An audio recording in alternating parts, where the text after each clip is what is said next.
Good day po muli mga ka-woods.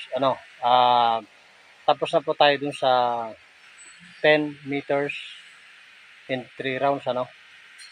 Dito yung ating tama kanina. Makita nyo naman dun sa video. But this time, so malinis na yung ating board. Putokan natin siya ng 15 meters. 3 rounds lang po. Tingnan natin dito, ito lang yun. Ating alpha. Tingnan natin kung makakapasok pa tayo dito sa alpha. Yan po. So, maintain practice lang. Hindi naman tayo naghahangad ng kailangan mas magaling. Maintain lang, practice. Pag may oras po kayo, so, labas nyo lang yung mga pistol nyo, putok nyo lang po, balik tayo dun sa ating basic. At yung marksmanship skill natin, wag nating wawalain.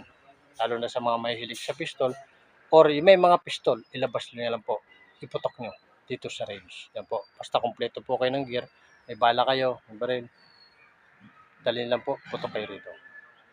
Yan po, putokan natin to. 15 meters, 3 rounds. Natin po kung mapapasok natin ito sa alpha.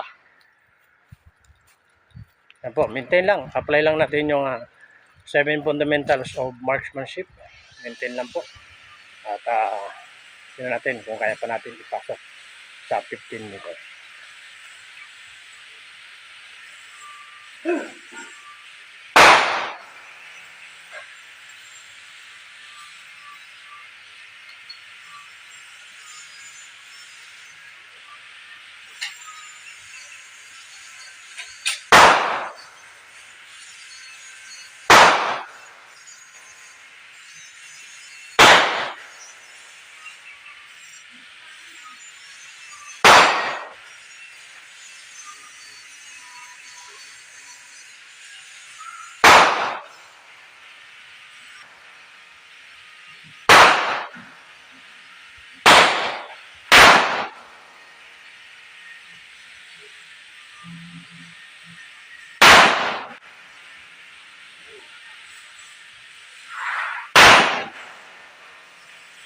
Halos lapit-lapit, pantay-pantay.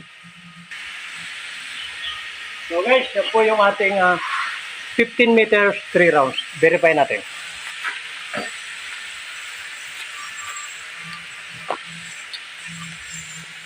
Yan po, application lang natin yung 7 fundamentals of marksmanship. Yan natin kung pasok tayo sa alpha. Yan po, mga ka-woods. 1, 2, 3. 15 meters po. Pasok pa rin tayo sa alpha.